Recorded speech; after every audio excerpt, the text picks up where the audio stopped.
menikmati Dave Iwet siaran pagi, siaran TikTok pertama di Indonesia, yang di Jakarta, yang di Pulau Jawa, yang di Indonesia, atau teman-teman warga Indonesia yang ada di belahan dunia manapun yang menyaksikannya live di TikTok atau siaran tundanya ditutup lagi di YouTube. Ya, selamat pagi Rasemase, silahkan masuk. Mase, mase, mase. Hai, how are you? Apa kabar? Mantap. Aduh, gua ini deh. Kenapa? Nggak ada, pengen aja. Hello Bangkok, how are you? Gue udah di Jakarta. Hai Bangkok, tetap. Aduh, sebentar ya. Gue agak flu. Lo kayaknya agak ini deh imunitasnya. Ya, Iya, kemarin mungkin kayaknya gue nggak minum vitamin C sih, jadi mungkin gue agak sering drop tuh kemarin. oh. Lu udah berapa kali soalnya minggu ini flu? Tapi kan cuaca Jakarta juga memang lagi hancur banget kan. Maksudnya hancur tuh suasananya itu kayak bulan berber, sementara ini tuh masih bulan Juli. Iya benar. Dia datang-datang. Gue pagi ini kan yoga ya sama yoga. Hashtag yoga with yoga. Tapi dia bilang aku nggak suka hashtag itu. Hashtagnya apa sukanya? Hashtagnya hashtag yogasm. Yoga Zam. Itu gue loh yang ngasih yoga with yoga. Kalau nggak suka yoga, Syukur. berarti lu nggak suka sama gue. Tapi lu udah pakai buat materi promo. Kalau nggak suka, kenapa dipakai-pakai? Gak ada, itu gue yang bikin. Lo Kalau berarti dia salah tetap Iwet toh. Oh. kalau dia tetap yogasm. Terus dia pertanyaannya gini, Mas, yes. Ini lagi on the way naik ke atas nih tadi. Apa pendapat Mas Iwet soal kemenangan Tata di Miss Supranasional 2024? Juara 1 Indonesia. Dia baca tarot. Bukan! Enggak berarti supra-supraan terus abis itu dia bisa. Itu supranatural. Itu supranatural, Mali. Supranasional. Apa itu? Ini lo bikin malu deh. Pageant, beauty pageant. Oh. Kan Putri Indonesia sudah tidak lagi berpartner dengan Miss Universe. Oh. Terus sekarang mereka mengirim pemenangnya itu ke Miss Supranasional. Oh, aduh maaf, pengetahuan aku tuh kurang lebar. Aku tuh pageant tuh cuman tahu Miss Mega Bintang, Putri Indonesia, Miss Indonesia. Oh, ternyata ada sekarang Supranatural. Supranasional. Supranasional. Ya, terus si Putri Indonesia ini dikirim, Putri Indonesia 2024 dikirim ke Miss Supranasional. Kalau Mister Supranasionalnya yang dikirim adalah pemenang Elman of the Year. Glenn Victor. Bukan, Glenn nggak menang kan Glenn? Nggak, yang menang tuh namanya Nathaniel siapa gitu. Di Coba Polandia. Glenn Victor. Kenapa? Ya gue suka aja Glenn Victor. Oh, nggak ada spesifik ya alasannya ya. Ya suka olahraga, sayang istri, sayang anak, cocok jadi Supra. Tapi Indonesia menancapkan prestasinya sebagai Miss Supranasional 2024 yang pertama kan. Oh, Glenn Victor itu baru kompetisi tahun ini. Yang kemarin berangkat ke Mister Supranasional itu 2023. Jadi Glenn itu masih jadi finalis tahun ini. Oh, oke. Ya. Jadi Masih ada pagi harapan jadi untuk pagi lo woro-woro support dia. Jadi pagi hari ini kita ingin mengucapkan selamat untuk prestasinya Tata di Supranasional. Betul, namanya siapa ya? Susah Farah, bukan? Harasta, Harasta Zahra. Zahra. Ya, Harasta Zahra. Farhana yang tahun lalu. Iya. Iya. Tata. Menang Panggilannya dia. Tata. Ya, Berarti tapi gue mau highlight kenapa gue mengucapkan khusus gitu ya hari ini selain karena gue tahu juga banyak yang bangga dengan kemenangannya Tata. Bo, dia super talented menurut gue. ah, Ya, dia itu bener-bener lucu deh. Dia bilang, ini ya balik lagi soal mimpi ini. Dia bilang, gue tuh selalu punya mimpi untuk menunjukkan bakat gue akan kesenian tradisional Indonesia di panggung internasional. oh dan terwujudlah dengan prestasinya dia ini. Dia bisa nari jaipong, dia bisa nari Bali, sama dia bisa nyanyi. Kemarin, iya kemarin itu waktu dia unjuk bakat ya, kompetisi bakat, itu dia nari jaipong di medley sama tari Bali. Itu repot banget tuh pasti ya, Say. Iya kan? Pakai ganti kostum, brak gitu. Terus langsung Panji Semirang. Oh wow. Gue juga dulu waktu SD tuh gue belajar loh tari jaipong. Lu belajar tari jaipong? Oh pantesan, sintal ya lo ya. Karena karena kan gue di Bandung, gue Buah Batu, anak BPI. Oh lo tuh warga Buah Batu. Gue Buah Batu, gue BPI. Gue tuh my mother and my father lives in Buah Batu. Tapi kayaknya guru tari jaipong gue tuh belum inclusivity deh.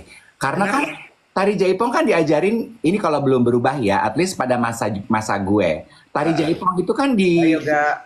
Dayoga Dayogasm. Kan tari jaipong itu diajarinnya dua kan, tarian laki-laki sama tarian perempuan. Ya, lu ditaruhnya di tarian. Nah, gue tuh diajarin tarian laki dong. Nah, gue Betul. gak suka. Gue lebih bisa tarian perempuan. Akhirnya gue gak jadi pentas. Lo geolnya lebih dapat kalau tarian perempuan. Terus gue di pojok aja sedih. Terus gue ngadu sama emak gue. Aku gak jadi kepilih pentas, Ma. Kenapa? Karena aku bisanya tari jaipong perempuan. Jangan. Itu lo bener lo. Luka batin lo udah 2 kali tuh gagal tampil. Iya. Makanya lo tuh segitunya ya kalau gagal tampil nggak jadi tuh lo kecewa. Betul-betul ya. Iya. Iya, oke. It's okay. Sekarang kan lo udah jadi Sri Panggung Indonesia. Iya, karena aku mengubah cerita hidup aku. Ih, bagus. Tahan Kak, disimpan dulu topiknya. Terus abis itu kita kecap dulu. Kecap manis, kecap asin dulu dong. Ya kan tadi udah gue tata, gue mengucapkan selamat, ya kan. Kak Dave itu harusnya belajar sama Meli Zamri, katanya gitu. Dia juga jaipong, jaipong! Hmm. Dia juga jaipong tuh Meli tuh, ya kan. Gue tuh pernah roadshow keliling Indonesia loh sama Meli Zamri. Acara apa tuh? Well lah, hair show. Dia pasti ini dong ya, aduh gue mau bercanda nggak jadi deh. Tadi gue mau ngomong Sari Tilawa, nanti gue dihujat sama warga. Penari, dia sebagai penari, dancer. Jaipong berarti ya. Hmm. By the way, teman-teman di-share live ini untuk sahabat-sahabatnya yang mungkin juga suka menyaksikan kita dan nggak tahu kalau hari Senin ini kita udah live lagi. Jadi jangan lupa di-tap-tap untuk dapetin love, kirim love, dan juga jangan lupa di-share ke teman-temannya bahwa kita sudah live lagi. Gue tuh weekend kemarin gue merasa happy banget ya dengan luapan direct message dari teman-teman dan juga cerita teman-teman yang bertemu langsung dengan gue. Message-nya tuh sama, Web. Teman-teman itu memberikan apresiasi terhadap podcast YOLO kita, kemudian terhadap siaran kita. Tapi satu yang menyentuh sonubari kalbu gue tuh adalah rata-rata message-nya tuh gini, Web. Kak, makasih ya dengan siaran pagi kakak, dengan podcast kakak tuh menemani hari-hari aku. Ada yang lagi kuliah di luar negeri, ada yang nemenin suami tugas, ada yang belajar S3 di luar negeri, terus kesepian gak punya temen.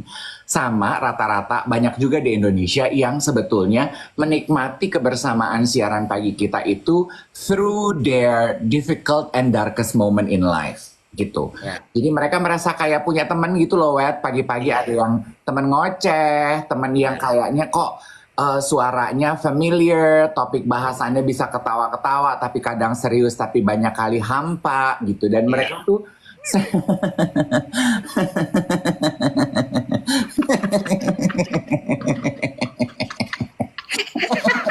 Sebuah keniscayaan ya.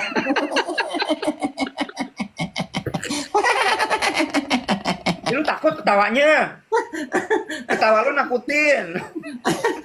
Jangan Karena gitu. gue suka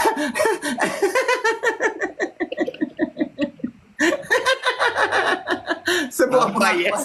pengakuan jujur. Kita tuh nggak menjanjikan inspirasi. Kalau lu inspirasi, lu cari sama podcast 11, guys. Kita tuh yang kita tuh hanya menjanjikan kehampaan hidup di sini.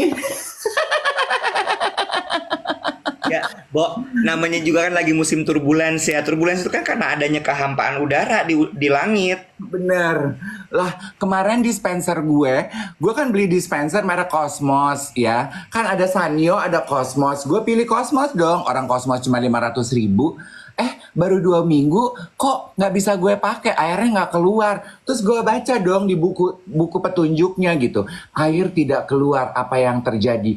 Cek keran salurannya, bisa jadi ada hampa udara.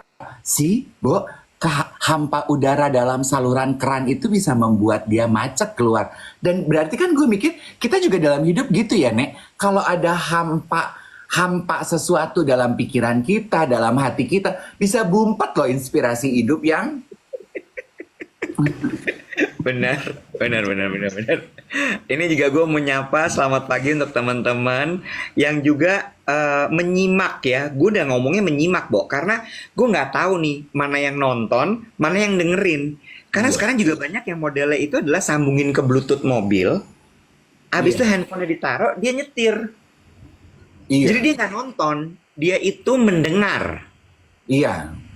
Ya kan? Makanya lu tuh jangan suka nggak ada audio, cuman gerakan. Ya kan gue penari.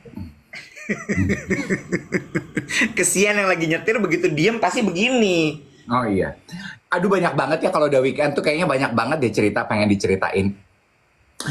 Salah satunya ya, Wait, gue dulu. Gue ketemu Haimin Sunim. Lu nggak nyaut di grup, gila ya, jahat banget. Padahal kan itu adalah puncak karir gue, ketemu sama Haimin Sunim. gue udah lihat waktu Periplus bikin promo, dia akan bincang-bincang sama Amin Sunim. Gue udah gini, si botak pasti girap-girap nih. Ternyata lu jadi tamu ya. Terus gue cuma mau komentar. Panelis, VVIP panelis. VIP panelis. Haimin Sunim tahu nggak lu siapa? Udah dikasih tahu. Terus ya. Ya dia nggak tahu lah gue siapa, Bo. Gue itu kan hanyalah debu-debu apa kosmik di dalam alam semesta ini buat dia. Ya udah pasti. Iya kan? Tapi ya, ini emang bener-bener sih. Ini harusnya ya, maksud gue gini, ini sebuah ironi. Ketemu dia kan harusnya apa adanya aja dong ya, Bo. Namanya juga Haimin Sunim gitu ya. Tapi pas udah buka laptop tuh ya, zoomnya nyala gitu, gue udah gini. Tanya apa nih gue? Nggak boleh nih pertanyaan gue standar. Terus gue udah mikir, nih pasti orang-orang semua nanyanya apa yang ada di bukunya. Iya dong? Iya. Iya kan? Semua tuh pasti ingin mengkaji dari kalimat-kalimat. Semua pasti udah nyiapin quote-quote-nya dia untuk ditanyakan apa maknanya segala macam. Gue tuh masih gini, anjir, gue mau ambil quote yang mana? Tapi di detik-detik terakhir, terus gue mulai gini, gue memutuskan untuk gue tidak menanyakan apapun dari bukunya. Tidak Fulgoso, tidak gue tanyakan. Baik. Ya, iya dong. Karena buat apa? Kalau dari buku ya lu baca aja deh. Exactly, kan orang juga pada baca ya buku itu ya, jadi kan pada tahu dong. Iya. Ini teknik interview yang gue pelajarin nih, tanya out of the box. Yang gue tanya, Min, bintang lu apa? bukan. Yang gue tanya adalah, gue tahu dia pernah membahas masalah value dan bagaimana lo dibesarkan. Terus gue tanya sama dia, top 5 memorable stories in your life, good and bad. yang bednya udah ada di buku. Memang dia pernah hilang di pasar, dan itu membuat dia bener-bener kayak rasanya tuh ditinggal, abandon Oh. gitu ya. Itu dia cerita. Terus tapi yang best memorinya buat dia adalah dia tiap siang kalau pulang sekolah itu selalu ke supermarket sama ibunya, Oh. digandeng. Lalu dia tuh dengan riang gembira dia cerita, hari ini aku gini, hari ini aku gitu, bla bla bla bla bla bla bla bla. Oh. Mereka bukan orang kaya, tapi ibunya selalu manage untuk punya uang beli snack buat dia. Oh. Dan ketika dia masuk ke supermarket itu dia berasa kayak, oh my god, I feel rich. Oh, karena banyak sekali opsi di supermarket. You know how kids coming to supermarket kan rasanya kayak wah gitu kan. Dia bilang I feel so happy, dia bilang gitu. And I feel so close with my mom. Gue tanya pertanyaan gongnya. So from that story, what is your love language? Terus kata dia, Alfamart is my love language. Dia di Korea. Jadi Kmart say. Nggak ada Alfamart. Lu mah Nih, apa? budaya buah batu lo jangan lo bawa ke Hemin Sunim.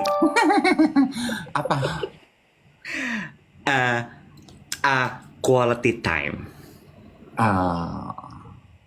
Quality time. Jadi dia sangat menghargai sekali kebersamaan, momen dekat, intimate dengan orang yang dia sayangi gitu. Gue banget. Iya. Lo bisa tuh Mahemin Sunim. Iya. Nanda dia kan.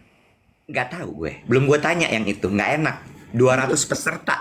Ya iyalah kali lu nanya. Nih, terus laki apa pewong?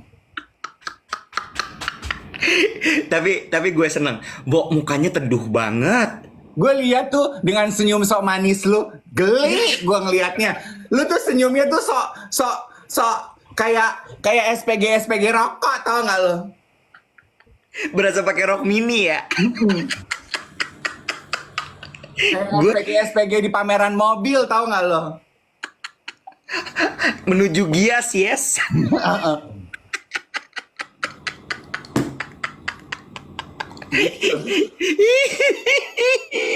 Teduh deh, muka lu tuh diteduh-teduhin gitu.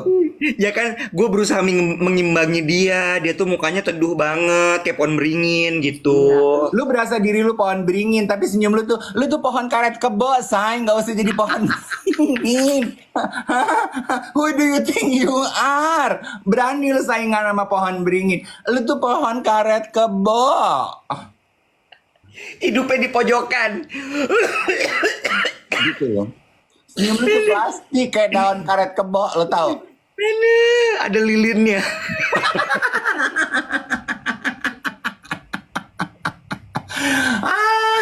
Happy dong lo. Itu kayaknya salah satu pencapaian terbesar lu tuh. Iya. Karena gue tuh kan nggak pernah ngefans sama orang ya, Bo. Gue tuh nggak bintang Hollywood gitu, gue biasa aja ya udah gitu. Tapi kalau dia tuh kan, lo ngerti nggak sih sesuatu yang dari zaman pandemi gue baca bukunya. Terus bener-bener gue tuh bisa ngulang terus loh bukunya dia. Iya. Terus tiba-tiba ketemu dia tuh rasanya kayak itu online loh. Gue kalau misalnya sampai gue ketemu dia langsung, gue cium tangan kali. Gue tuh agak kecewa loh ya. Kok Periplus tahu nggak sih kalau gue hidup? Periplus tahu nggak sih kalau 10% dari gaji gue tiap bulan tuh habisnya sama ponakan gue dibeli buku di Periplus? Periplus tuh tahu nggak sih kalau gue tuh bisa baca? Gue tuh baru belakangan aja beli buku palsu. Sebelum ini tuh gue beli buku asli, say. Hah? Itu juga bukan palsu. Itu tuh print-printan dari Tinder. Ya sama aja. Iya. Tapi udahlah nggak apa-apa. I let you have your moment. Iya kan nanti lo kalau Oprah baru lu. Ya elah, mulai. Mana mungkin Oprah. Ya nggak tahu, kan lu nggak pernah tahu. Ya. Kalau gue kan emang soalnya gue suka banget sama Hemin Sunim. Tapi I'm happy for you that you got what you have always dream of. Ada Pak Chandra pagi Ada ini. Pak Chandra katanya. Hai Pak Chandra. Hai. Dia was a Salam musician ternyata. Pak Chandra. Ya. Oh, Pak Chandra itu musician. dulu. Oh, apa? Gitar. Kebetulan tabuh gendang dia. Gitar juga nggak ada yang gini ya, Say? Nggak ada ukulele kalau di sini.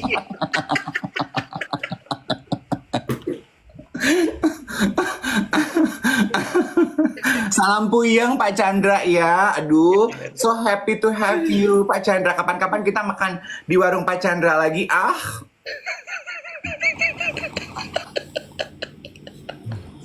Aduh capek gue. Oke, dah itu cerita cerita weekend gue. terus gue cuma pengen tahu ini menutup obrolan lu bersama Haimin Sunim. Iya. Dari pengalaman itu, what did you get from it? Gue udah tahu ya lo akan nanya ini. Gue udah tahu lo akan nanya ini. Maksudnya- Tapi terus terang ya, Bo. Karena gue sibuk dengan mempersiapkan pertanyaan gue nggak denger dia ngomong apa.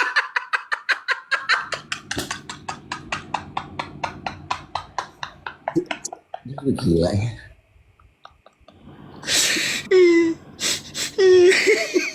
Pulang deh lo. Jadi lu gak nangkep tuh si Haimin Sunim ngomong apa sama lu? Lu Oh, sibuk. itu nangkep. Pas gue komunikasi sama dia, gue nangkep.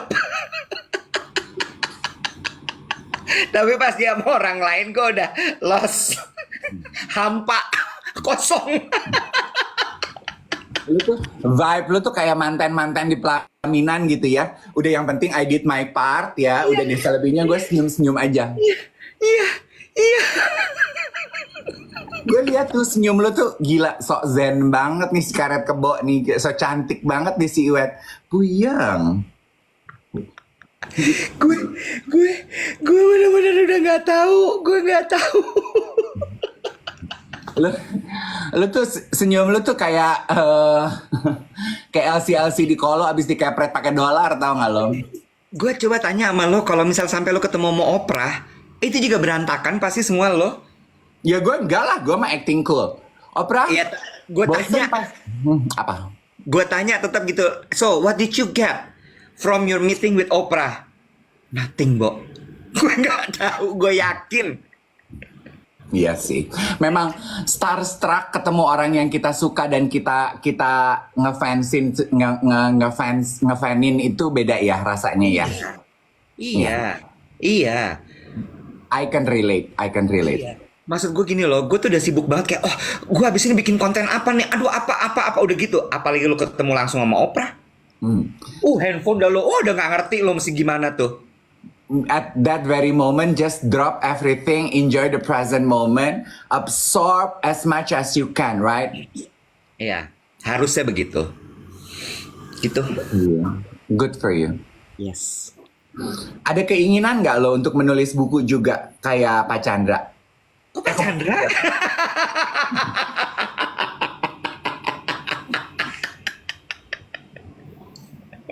Kok Pak Chandra? Pak Chandra, kayak Haimin Sunim, Pak Sunim.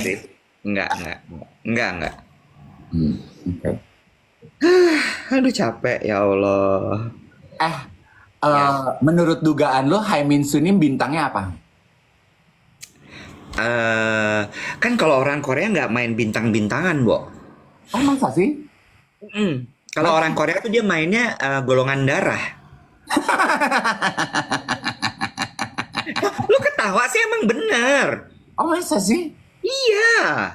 Oh gitu? Iya. Jadi kalau pertama ketemu gitu misalnya dating gitu, nanyanya golongan darah lo apa? Iya. Oh. Iya. Sama nggak main weton berarti ya. Oh gitu Nek. Sama MBTI itu juga. MBTI apa? Yang itu kayak misalnya NJT plus apa gitu-gitu. Itu ada lagi tuh, ada tesnya juga. Oh, kayaknya dia Virgo deh menurut gue. Kenapa? Virgo kan gitu kan, very earthy, very zen, very kayaknya tuh pemikirannya tuh ke dalam. Itu kayaknya dia Virgo. Dugaan gue Virgo. Ntar lu cek deh di Google. Menurut gue Leo sih. Leo? He's a Leo. Kalau Pak Chandra dugaan lu bintangnya apa? Aquarius. Sagittarius kata gue. Bisa sih, Sagittarius bisa. Iya, Ya, bisa. pesonanya tuh Sagittarius ya. Iya. Ini Sagittarius atau Gemini? Coba, Pak Chandra bintangnya apa, Pak? Udah hilang Pak Chandra lagi nyiapin masak itu gulai Chiang Mai. Iya. Iya. Nah, satu juga yang gue mau tanya sama lu, Nek. Mm-mm. Gue akhir pekan kemarin, ya, dari waktu di Bangkok sebenarnya gue udah nonton setengah, terus setengahnya gue lanjutin di sini.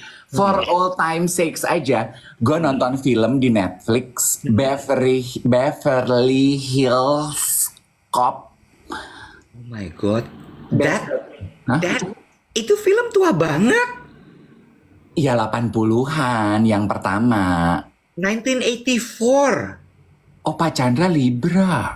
Lu tau dari mana? Tuh ada yang nanya, ada yang bilang Pak Chandra Libra. Tahu dari? Ini kacang ijo tuh Pak Chandra. Nggak tahu. Oh my god. Anyway, Anyway, Beverly Hills Cops, Eddie Murphy kan? Eddie Murphy. Gue tuh nonton itu karena gue lihat snippetsnya kan. Terus gue pikir, gue nunggu nah pas gue di Bangkok udah kelelahan di apartemen. Gue dapat preview duluan nih dari Netflix. Gue nonton Lu dong. sok banget. Apa? Kok lu sok banget? Ya, lu boleh ketemu Haidin Sunin? Gue boleh dong dianggap VVIP sama Netflix. Gila lo. Jadi lu nonton duluan tuh? Gue nonton duluan, tanggal 3 gue udah nonton di Bangkok. World premiere. Yes. Tuh, ada Goof. Terus, Nek, gue dikirimin jaket sama Netflix. Ih, Kebalik. iri deh gue. Itu kan jaketnya. Kemarin gue nonton juga. Tuh. Ih, bagus. Ih, depannya ada gambar itunya nggak? Gak ada gambar gitu, tulisannya Netflix. Excel. Tapi gue lihat nggak mau mana? pakai. Kalau pakai gini kan gue menlay banget ya. Gue mau gini. Menlay. Gue gini kayak ponakan gue kalau lagi mau ngedance. K-pop yes. Tuh. Lala Lisa yes. Tuh, ngerti loh. Dapat apa lagi lo dari Netflix? Udah cuman ini doang. Oh, oke. Coba lihat tulisannya apa yang di pinggir. Eh? Dia tuh pakai iya Excel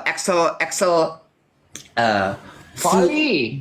Iya, sabar. Kenapa sih? Oh ya, Excel volley gitu. Iya. Anaknya ada sekarang ya dia ya? Iya. Nah, itu yang gue mau bahas sama lo. Kenapa? Di film Beverly Hills Cop 4 ini, itu kan film pertamanya itu kan tahun 80 ya, Wet ya? 84. 84 ya, Wet ya? Ya, Diceritain. 40 years. Yes, ya tentu udah kisah actionnya khas 80-an lah gitu. Ada beberapa tuh yang kayaknya tabiat bosnya yang marah-marah. Itu tuh kayaknya kalau udah terjadi sama anak zaman sekarang udah nggak mungkin terjadi deh. Itu mah bisa kena mental kayaknya kalau diomel-omelin gitu. Axel Fall. Oh, ada Goof perdana. Nah, gue tuh juga sibuk bertanya sepanjang nonton film, Wet. Gue gini, si Axel Foley ini kan rebellious, fun to be with. Terus dia itu nggak mau ikut aturan, ya kan? Aturannya kotak, dia maunya bulat oval. Gue tuh bertanya-tanya, dia bintangnya apa ya? Ada Goof perdana, gue mau ajak Goof perdana live. Tadi Goof bilang katanya Axel Foley itu bintangnya adalah Taurus. Menurut gue enggak loh. Hah? Menurut gue enggak. Taurus tuh gambarnya apa ya? Banteng. Oh ya, kita Hai, tanya. Goof. Oh my god, hai. Bentar aku nyalain. Good morning. Morning. Bentar. Aku nggak pernah live Jangan lagi. bilang kamu nggak bisa nyalain kamera. Bisa. Oh my god. Kalian kok pada pakai jaket semua? Aku tadi mau protes kayak emang Kak Dev dong yang punya. Sorry, aku juga punya. Sorry banget. Thank you Netflix udah ngirimin ini juga. Kan? Udah pada nonton kayak Karena aku pergi dulu ya guys. Oh jangan dong. Jangan dong. Takutnya ntar digantikan siarannya. Sepanjang hari. Gak bisa. Kalau sama kamu jadinya duguf nanti. Jadinya agak dugong ya ininya ya. Agak dugong nantinya. Ya ampun, aku senang sekali. Ih sebel deh. Gua nggak pakai jaketnya.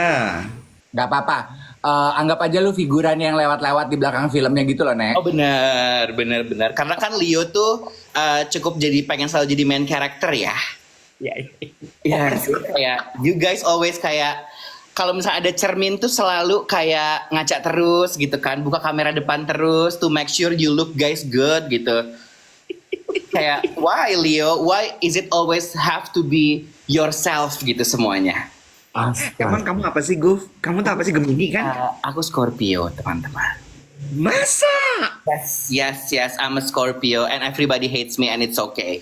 No, I love Scorpio. Teman-teman Thank you. aku, manajer aku Scorpio, Donnie Lim Scorpio. Aku cocok sama Scorpio. Right? Karena mungkin kalau misalkan di zodiak tuh Leo, Scorpio, Taurus sama Aquarius itu fix sign masuknya. Oke. Jadi fix sign itu sangat hitam putih, benci dengan keterlambatan, juga sebenarnya lebih kayak ke apa ya? Lebih kayak ke sebenarnya hidupnya agak boring sih, karena kan tentang benar dan salah aja ya gitu.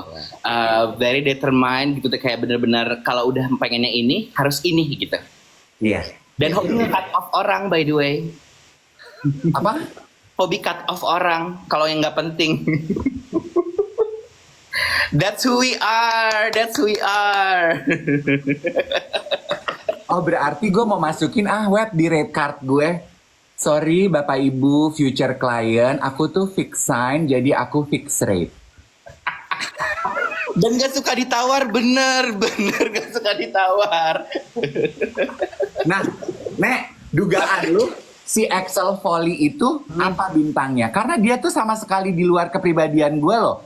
Rebellious, fun to be with, kayaknya nggak bisa diatur. Itu kan kayaknya nature-nya si Axel Foley kan? Aku tuh ngelihatnya awalnya kayak, wih ini kan dulu ternyata kan ini sequel dari movie-movie sebelumnya ya sebenarnya ya. Pas gitu aku ngeliat dia very adventurous, very apa ya kayak rebel dan lain-lain. Tapi ada satu hal yang aku di akhirnya gitu, kalau misalkan dia susah minta maaf ke anaknya kan.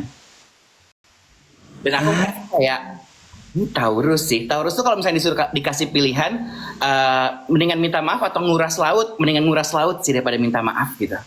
Oh, mereka sulit sekali minta maaf ya. Katanya kayak gitu karena gengsinya lebih tinggi dari Gunung Semeru ya katanya ya. Jadi ya katanya sih gitu. Dan anaknya Capricorn, aku ngerasa karena anaknya ini kan dia sama keras kepalanya sama bapaknya. Kalau kasusnya membahayakan nyawanya pun kayak ya udah gitu, kayak tetap gue kelarin sampai gue terusin sampai kelar gitu kan.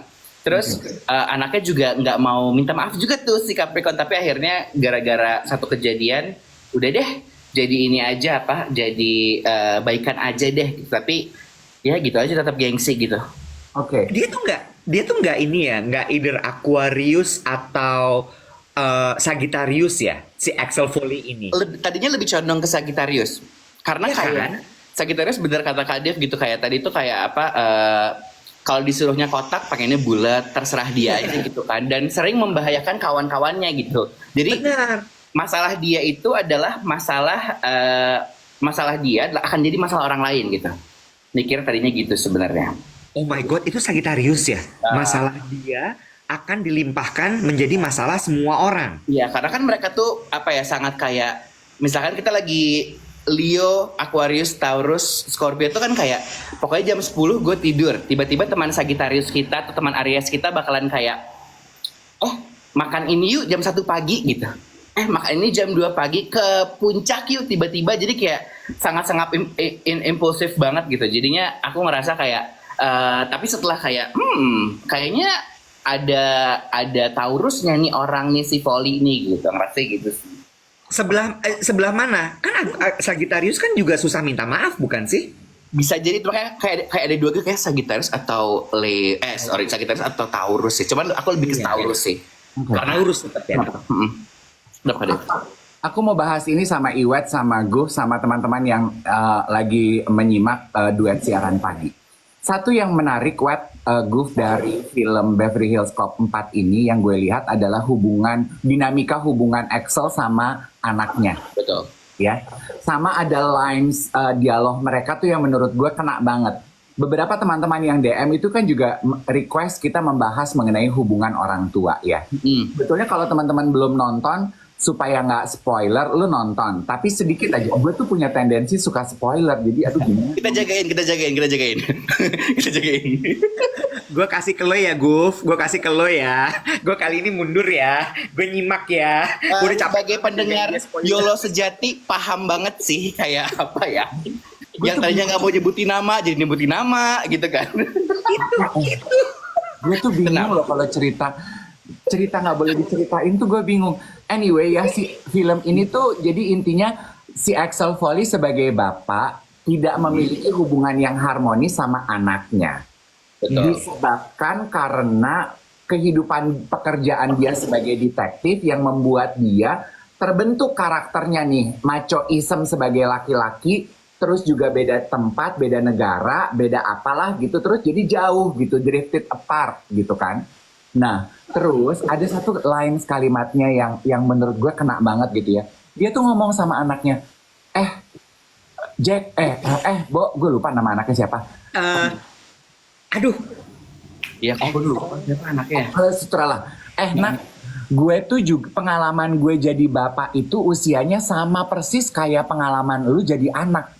Jadi lu sama gue tuh punya pengalaman, lu pengalaman sebagai anak, gue pengalaman sebagai orang tua, itu jumlah usia pengalamannya sama. So, please cut some slack gitu. Gue tuh sama-sama belajar loh sebagai orang tua, sebagai Jane Saunders.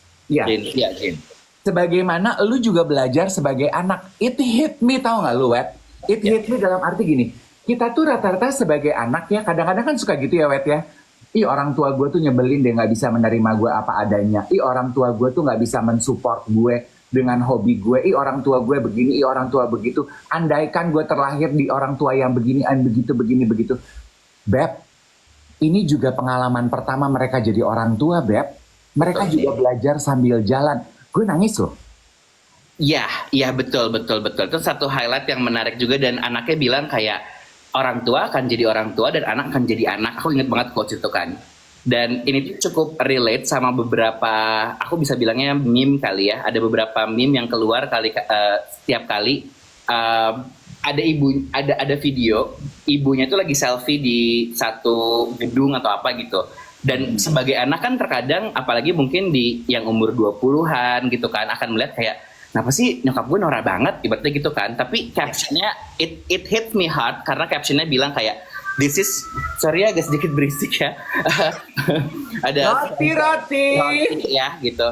Dan si captionnya bilang kayak this is your first time your mom to be a parent too. Jadi dari situ tuh aku ngerasa kayak, dan itu lumayan bikin ya juga ya, ini juga pertama kalinya gue jadi anak dan akan selalu jadi anak buat ibuku gitu sebenarnya kan. Jadi sekarang sih beberapa tahun ke belakang udah nggak marah lagi kalau misalkan ngelihat kelakuan ibu yang menurut kita it's very tacky, tapi kan kali aja itu juga experience pertama orang tua kita untuk merasakan sesuatu gitu sebenarnya.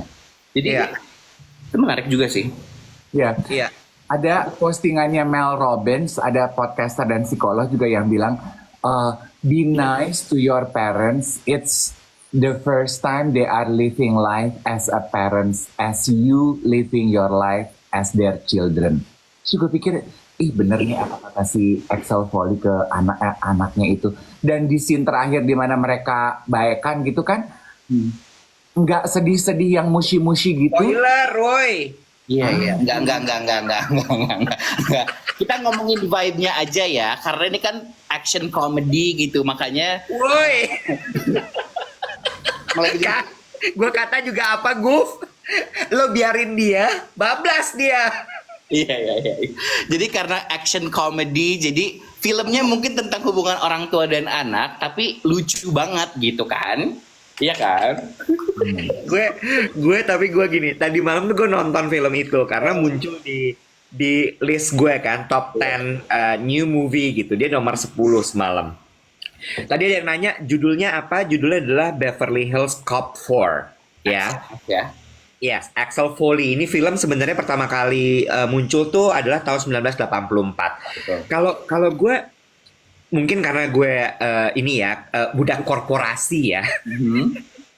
Lo inget gak sih adegan yang dia lagi mau nyari sebuah fakta-fakta yang di bengkel itu yang orang Filipina kayaknya ya dia.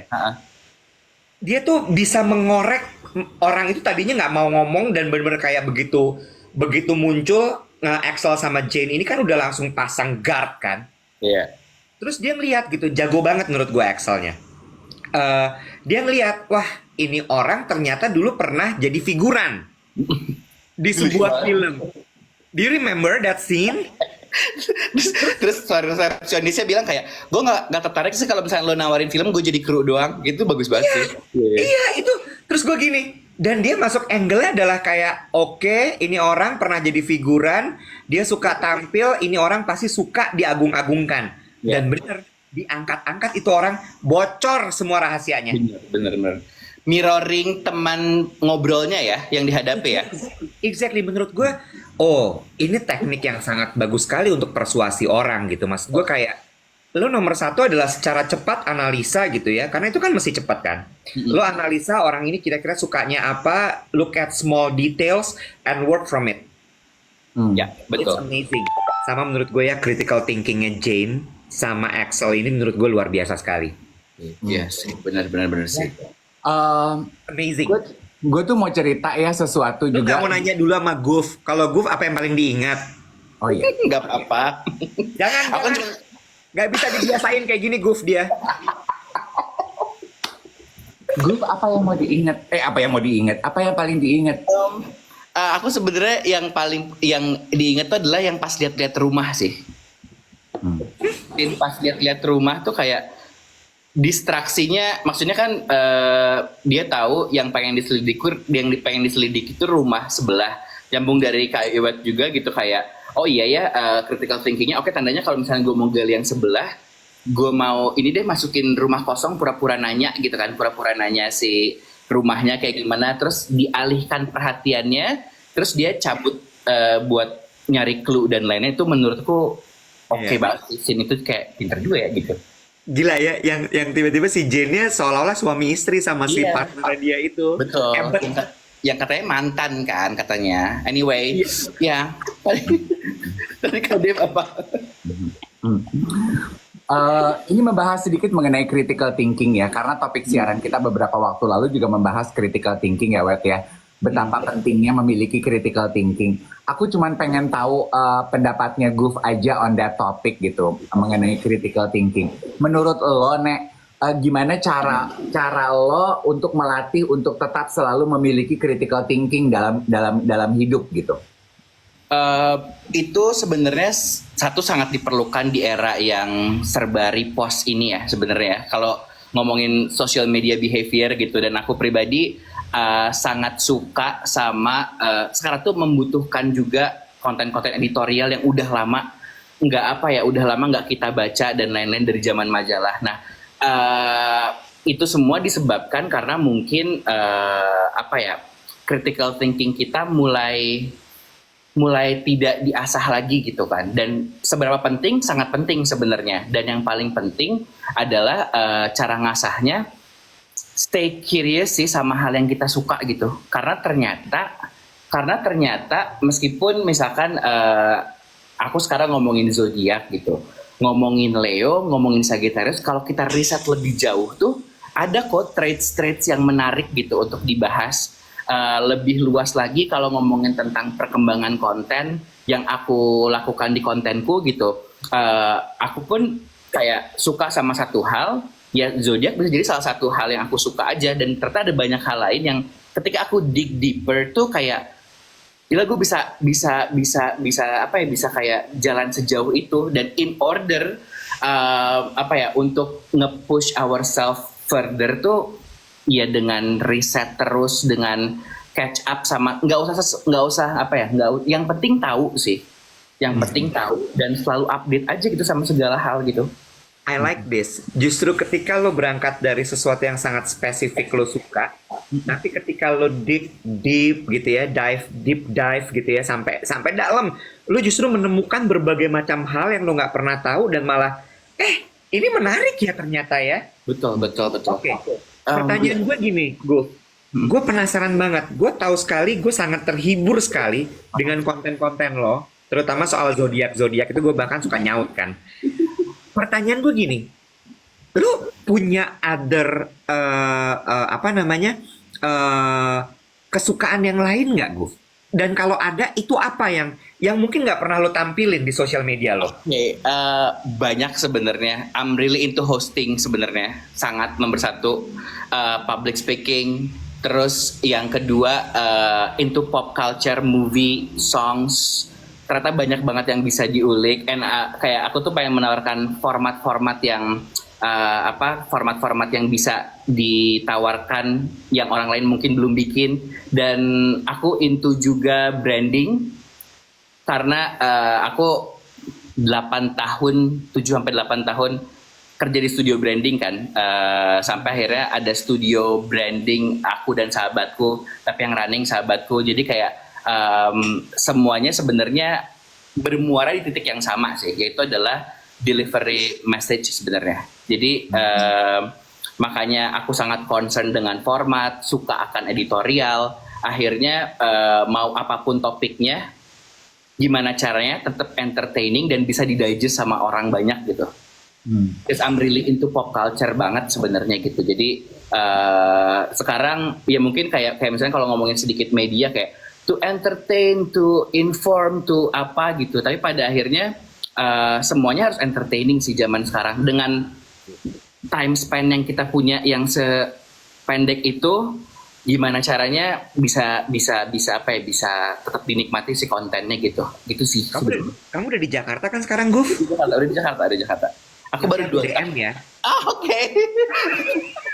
Please jangan full time kerjaannya langsung gitu. Ya. Tenang, aku udah tahu yang gini-gini jangan dikasih full time.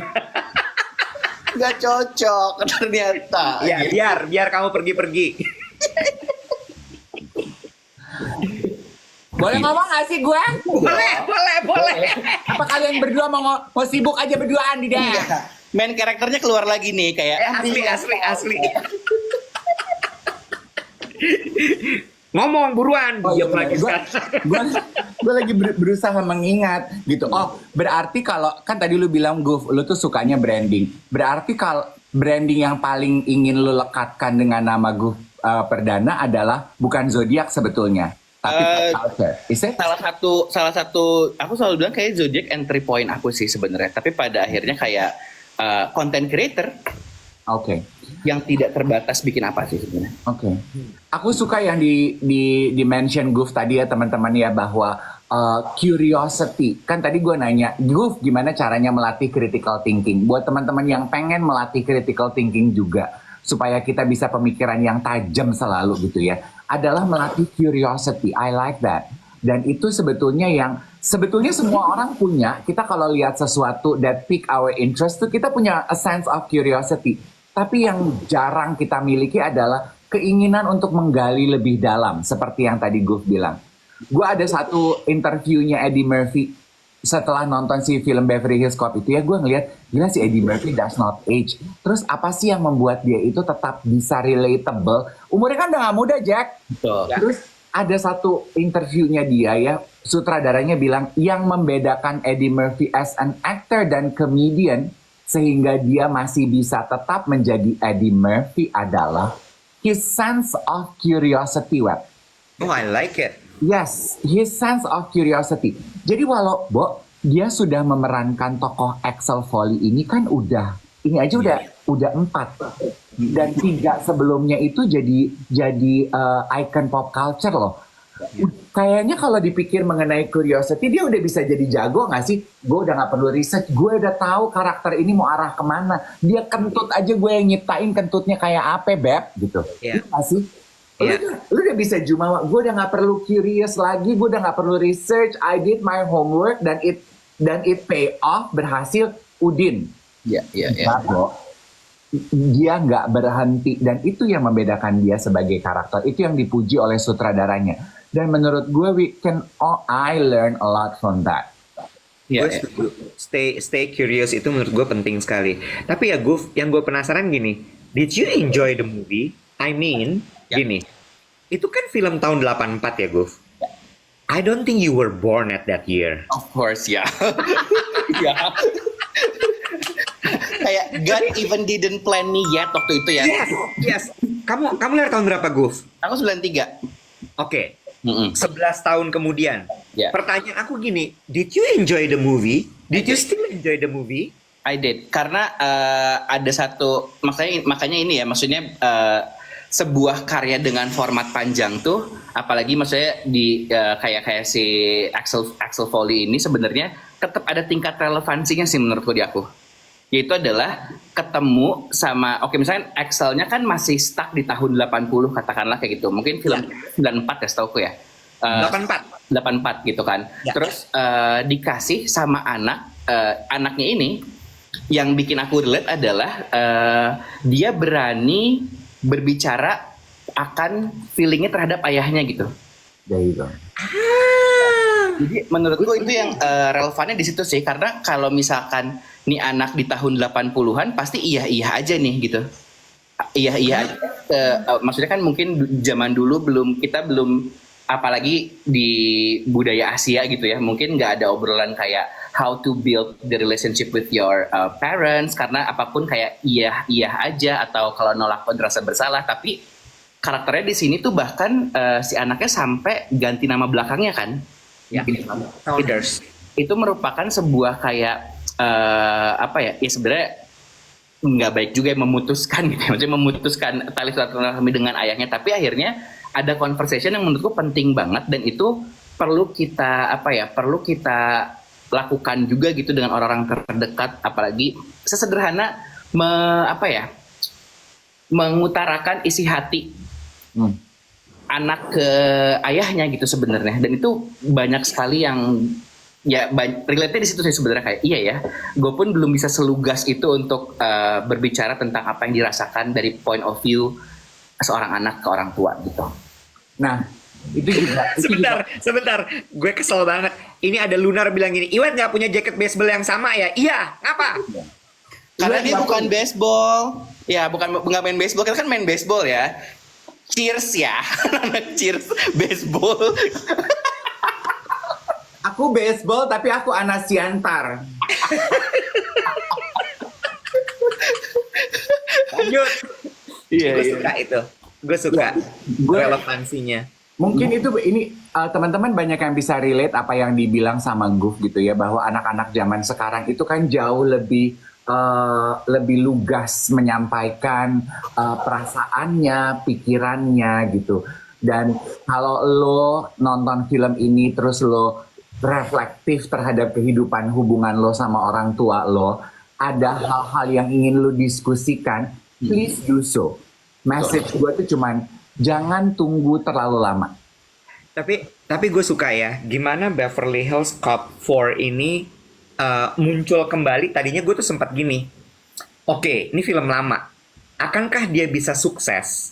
Itu kan pertanyaan gue ya, karena ini zaman udah beda banget gitu. Terus kayak, oke, action comedy movie apa nih gitu. Tapi ternyata mereka tuh berhasil banget gitu menyampaikan focal point tentang hubungan orang tua, terutama ayah dan anak perempuannya. It's amazing. Dan menurut gue kayak, oh ya bener yang gue bilang tadi, ini Gen Z related banget. Betul. Spoiler! Gue nggak tahu sih lu spoiler apa enggak, cuma gue pengen ngomong gitu. Gak mau kalah, Leo lagi nih. Lihat lagi mau kalah. Iya. Sama satu ya, at the end of the day ya, ini supaya gue nggak dikatain spoiler,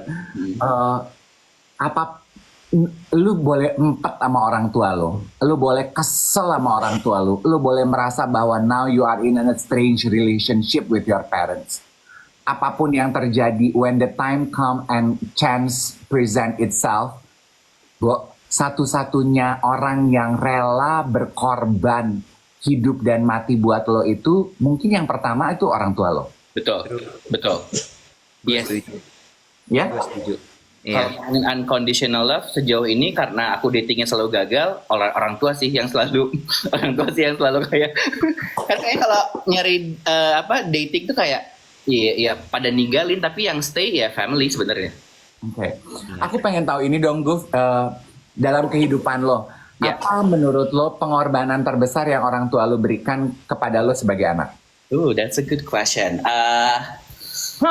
Good question kan? Nggak ada Ini pesan najis. lo dari Dari tamu-tamu lo yang lo bacain Oh kartu. my god, amit-amit timbang cuma nanya sama Goof aja lo masih kompetisi. Ih, gelai. That's a good question. Pengorbanan terbesar sebenarnya memperjuangkan menyekolahkan sih. Dan sebenarnya lebih detailnya lagi adalah pengorbanannya adalah orang tuaku menyuruhku memilih apa yang aku mau. Itu menurutku privilege paling besar di hubungan keluargaku sih sebenarnya. Aku sesederhana milih IPA IPS, diserahin ke ibuku, diserahin ke aku pengen jurusan komunikasi. Ya sudah, terserah. Pemilihan pekerjaan pun gitu, maksudnya masih banyak yang bilang kalau misalkan kayak ya I grew up with kayak freelance world gitu ya, sebenarnya dari dulu pernah full time juga, dan ternyata nggak bisa dipaksakan. Ibuku juga tidak khawatir karena kata ibuku satu hal sih, apapun yang dipilih tolong tanggung jawab, itu aja. Sebenarnya itu merupakan menurutku sebuah bentuk, wah dia cukup legowo juga ya untuk kayak menyuruh anaknya untuk experiencing the world based on pengalaman dia gitu, dan itu yang akhirnya ketika ada satu hal yang ada satu hal yang nggak setuju aku sama ibuku, dari situlah mulai kayak ya aku mencoba buat ketemu di tengah sih sebenarnya gitu, kayak aku punya pengalaman ini, ibuku pengalamannya segini gitu. Bukan jadi hal yang harus disombongkan ke ibuku bahwa gue lebih tahu dari lo, nggak gitu, tapi lebih kayak ke this is the knowledge that I have, knowledge ibu kan di sini, ibu ngobrolin kayak gini, bahkan di zaman sekarang tuh sekarang seperti ini loh gitu.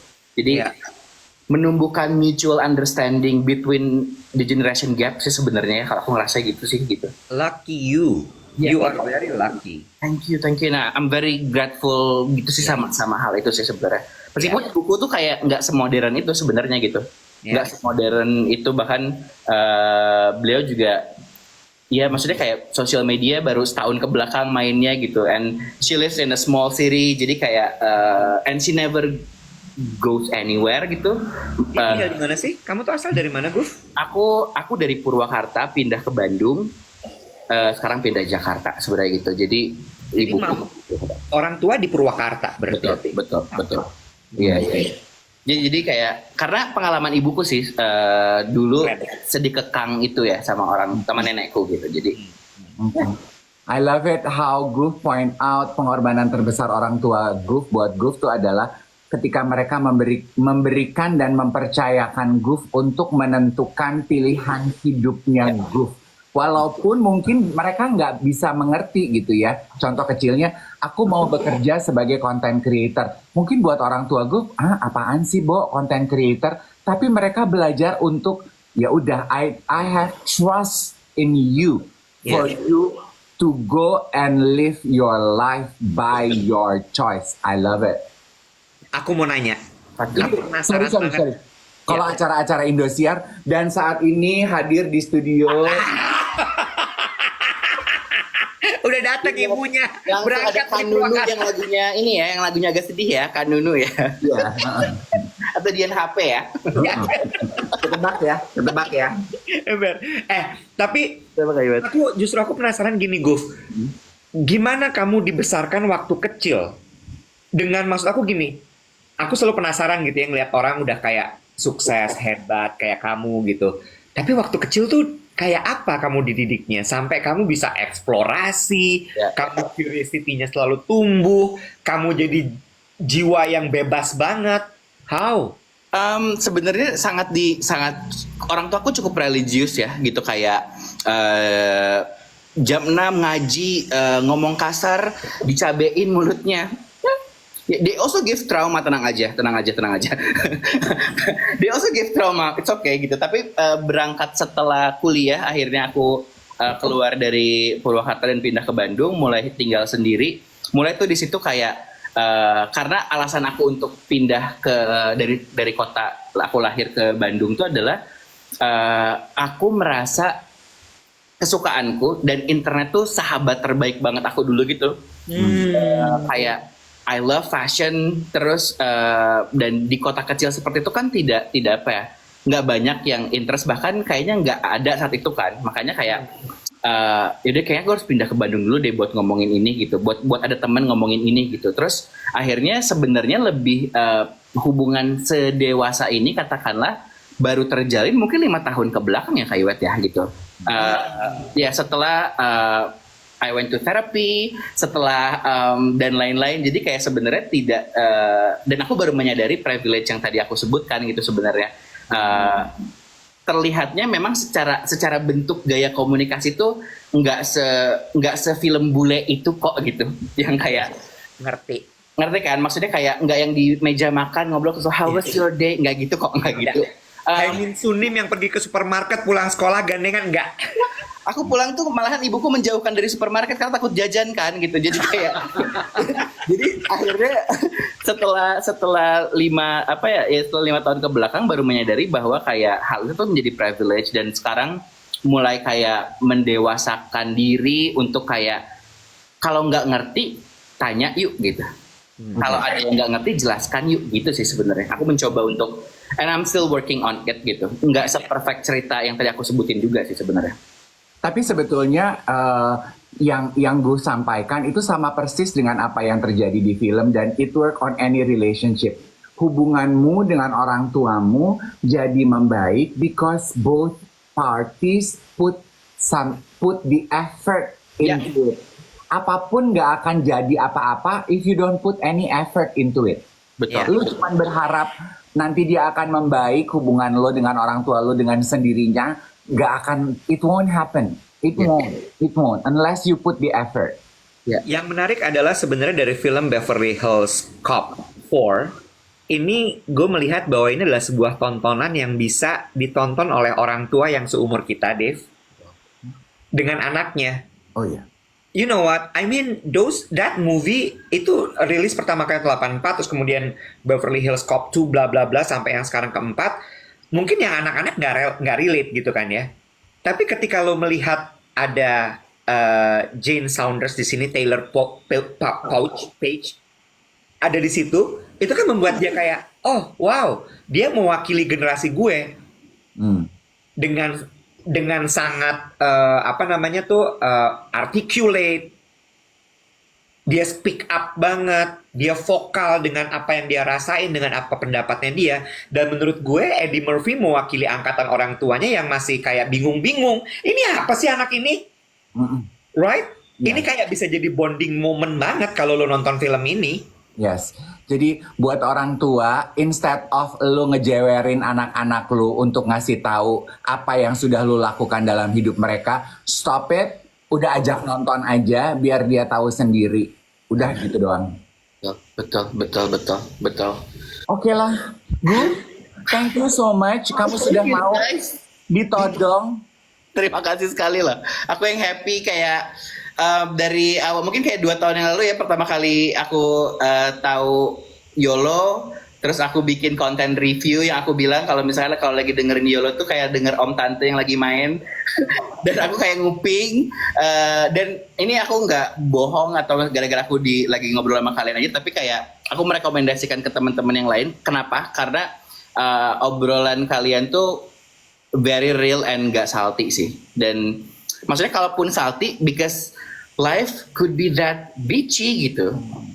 Jadi maksudku kayak aku belajar untuk vulnerable dari podcast kalian kok.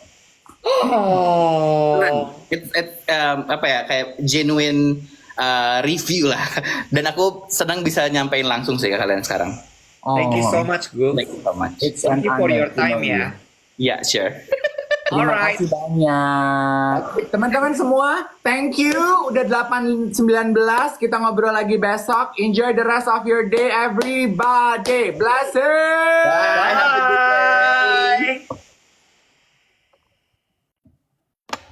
Hah?